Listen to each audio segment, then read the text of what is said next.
السلام علیکم ورحمۃ اللہ وبرکاتہ۔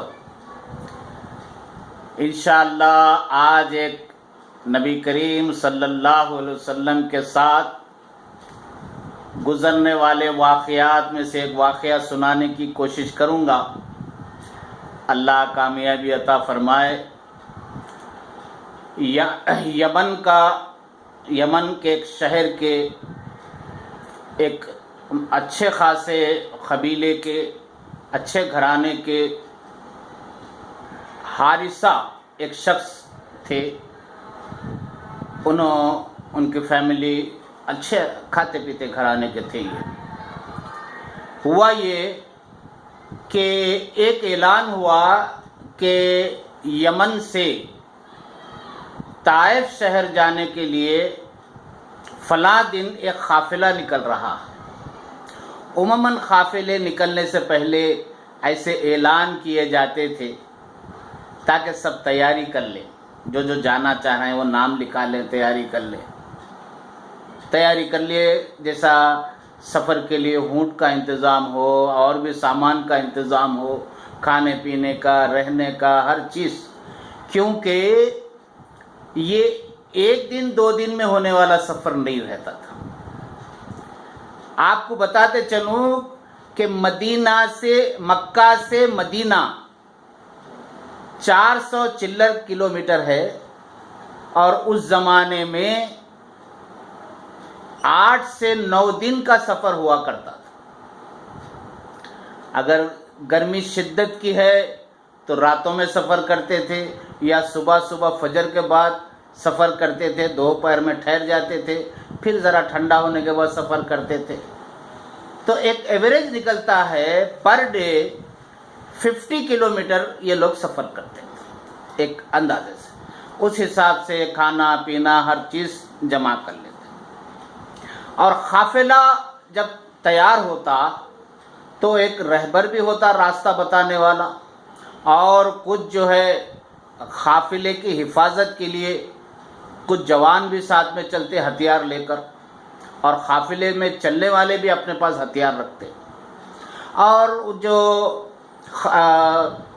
قافلے کا جو رہبر ہے، ہو سکتا اس کی بھی کچھ فیس ہوتی ہوں گی، جو حفاظتی دستہ ہے ان کے بھی کچھ پیسے ہوتے ہوں گے، قافلے والے سب مل کے تھوڑا تھوڑا کر کے دیتے ہوں گے، ایک اندازہ ہے۔ تو یہ ان کا کام یہ ہوتا تھا کہ ادھر سے ایک قافلے کو ادھر لے جائے، ادھر سے ایک قافلے کو ادھر لے کر آئے، ان کا کام یہ ہوتا تھا۔ تو اعلان ہو گیا کہ فلاں دن صبح فجر کے بعد ایک قافلہ طائف کے لیے نکل رہا۔ تو اس قافلے میں زید بن حارث رضی اللہ تعالیٰ عنہ، جو 8 سے 10 سال کی عمر کے بچے تھے، اپنی والدہ کے ساتھ نانی کے پاس جا رہے ہیں۔ یہ قافلے میں انہوں نے بھی شرکت کی، اپنا سامان وغیرہ اونٹ یہ وہ سب رکھ لی۔ الحمدللہ یہاں سے قافلہ نکلا اور جا رہے ہیں، کچھ دنوں کا سفر ہے۔ اب یہاں ایک بات یہ ہو گئی کہ راستے میں رہزنوں نے قافلے کو لوٹ لیا۔ زیادہ لوگ آئے، یہ 4-5 لوگ جو تھے قافلے میں، ان کا مقابلہ نہیں کر سکے، قافلے کو لوٹ لیا۔ اور اس میں زید بن حارث جو لڑکا تھا 8 سے 10 سال کی عمر کا، اس کو یہ لوگ اس میں سے قافلے میں سے لے لیے۔ جو بھی مال لوٹنا تھا لوٹ لیے، کرا لیے اور چلے۔ اب یہ ڈاکوؤں نے زید بن حارث رضی اللہ تعالیٰ عنہ کو طائف کے ایک بازار میں غلاموں کی منڈی میں ان کو فروخت کر دیا۔ اما جان بی بی خدیجۃ الکبریٰ رضی اللہ تعالی عنہا کے بھتیجے، انہوں نے 400 دینار میں آپ کو خریدا اور اپنی پھوپھی کے حوالے کر دیا۔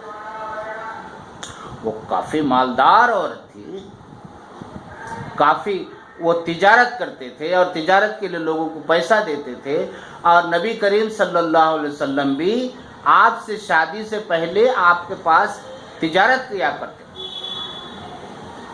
پھر آپ صلی اللہ علیہ وسلم کی شادی اماں جان بی بی خدیجۃ الکبریٰ رضی اللہ تعالیٰ عنہ سے ہو گئی، تو آپ نے زید بن حارث رضی اللہ تعالیٰ عنہ کو اللہ کے رسول صلی اللہ علیہ وسلم کی خدمت میں دی تھی۔ پھر اللہ کے رسول صلی اللہ علیہ وسلم زید بن حارث کو اپنے ساتھ رکھنے لگے، اور آپ کے ساتھ کہیں بھی جانا ہے تو لے کے چلنا، آپ کے ساتھ کھانا، آپ کے ساتھ اٹھنا، آپ کے ساتھ بیٹھنا۔ اور کچھ دنوں کے بعد یا کچھ وقت کے بعد ایک یمن سے ایک قافلہ حج کے لیے آیا، اور وہ لوگوں نے دیکھا کہ زید بن حارث رضی اللہ تعالیٰ عنہ یہاں پر ہیں۔ ان سے ملاقات ہوئی، انہوں نے نام پوچھا، سب مطمئن ہو گئے کہاں پر رہ رہے آپ، وہ بھی معلوم کر لیا۔ پھر ان کے والد کو جا کر وہ بولے، تو والد اور ان کے چچا دونوں مل کر یہاں مکے کو آئے۔ آنے کے بعد نبی کریم صلی اللہ علیہ وسلم کے پاس بیٹھے۔ اللہ کے رسول صلی اللہ علیہ وسلم نے پوچھا کیسا آنا ہوا؟ بولے میرا بیٹا زید آپ کے پاس غلام کی حیثیت سے ہے، مجھے معلوم ہوا، تو میں اسے اپنے پاس واپس لے جانے آیا، اور بہت سارا پیسہ بھی لایا ہوں، اس کے عوض میں دے دینا چاہتا ہوں۔ تو اللہ کے رسول صلی اللہ علیہ وسلم نے زید بن حارث رضی اللہ تعالیٰ عنہ کو بلایا، آپ کے سامنے بٹھایا۔ آپ پہچانے جانتے ہو زید کون ہے؟ جی جی یہ میرے والد ہیں، اور آپ میرے چچا ہیں، تو ملو آپ سے۔ ملے کرے سب کچھ ہوا، اور کہا کہ دیکھو یہ آپ کو لینے کے لیے آئے اور آپ ان کے ساتھ جا سکتے، جاؤ آپ اپنے گھر چلے جاؤ۔ اب فیصلہ زید بن حارث رضی اللہ تعالی عنہ کے حق میں، آپ خاموش کھڑے ہوئے، ہل رہے نہیں اپنی جگہ۔ ان کے والد نے کہا زید اچھی خاصی آزادانہ زندگی تم گزار رہے تھے، اور یہاں تم غلاموں کی زندگی گزار رہے ہو، چلو میرے ساتھ۔ زید بن حارث رضی اللہ تعالیٰ عنہ نے کہا کہ میں نہیں آتا، میں اللہ کے رسول صلی اللہ علیہ وسلم کو چھوڑ کر میں آنے والا، مجھے غلامی پسند، مجھے آپ کی غلامی پسند۔ ایسی شفقت بھری نظر ایک بار کسی پر پڑ جائے تو وہ دیوانہ ہو جائے۔ زید بن حارث رضی اللہ تعالیٰ عنہ نے جانے سے انکار کر دیا۔ خیر، آپ اللہ کے رسول صلی اللہ علیہ وسلم نے ان کو روکا، اب ان کی مہمان نوازی کی، اور دوسرے دن مکہ میں جا کر تمام لوگوں کو جمع کر کر اللہ کے رسول صلی اللہ علیہ وسلم نے اعلان کر دیا، آج سے زید بن حارث رضی اللہ تعالیٰ عنہ میرے بیٹے ہیں، یہ میرے وارث ہے اور میں ان کا وارث۔ تو جب سے لوگ زید بن محمد صلی اللہ علیہ وسلم آپ کو پکارنے لگے، اور زید کے والد بہت خوش ہوئے، لہذا آپ کو آپ کے پاس چھوڑ کر چلے گئے۔ کافی دن آپ کے پاس رہے، اچھی خاصی آپ نے آپ سے علم سیکھا۔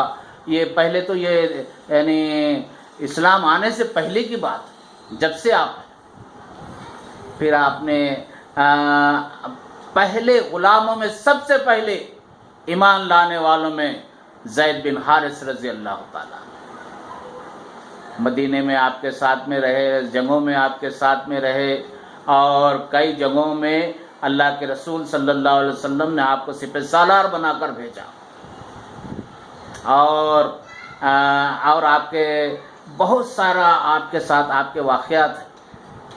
اللہ کے رسول صلی اللہ علیہ وسلم کی ایک آیامہ تھی، آپ نے فرمایا اگر کسی جنتی عورت سے کوئی نکاح کرنا چاہتا ہے تو بولو زید بن حارث رضی اللہ تعالیٰ عنہ نے کہا میں نکاح کروں، آپ سے نکاح کرے، آپ سے ایک اولاد بھی ہوئی۔ پھر کچھ دنوں کے بعد اللہ کے رسول صلی اللہ علیہ وسلم نے اپنی پھوپھی ذات بہن بی بی زینب رضی اللہ تعالی عنہا سے حضرت زید بن حارث رضی اللہ تعالیٰ عنہ کا نکاح کرایا۔ تو بہرحال کافی بڑا آپ کا واقعہ ہے، کافی بہت سارے چیزیں ہیں۔ ایک مختصر سی بات میں سنانے کی کوشش کرا ہوں، آپ بھی سنیے، اپنے بچوں کو سنائیے اور زیادہ سے زیادہ لوگوں کو پہنچائے۔ آپ شیئر کرو زیادہ سے زیادہ لوگوں کو، سبسکرائب کرو، بیل آئیکن کا بٹن دباؤ اور میرے لیے کامنٹ کرو، تاکہ میں ہسٹری آف اسلام میں سے کچھ نہ کچھ ذخیرہ نکال کے آپ کے سامنے رہوں، معلومات میں اضافہ ہو، ہمارے بچوں کے معلومات میں اضافہ ہو۔ ہم دین سے دور ہو چکے ہیں۔ انشاءاللہ میں اپنی بات ختم کر رہا ہوں یہاں پر، کوشش کرو۔ جزاک اللہ۔ السلام علیکم ورحمۃ اللہ وبرکاتہ۔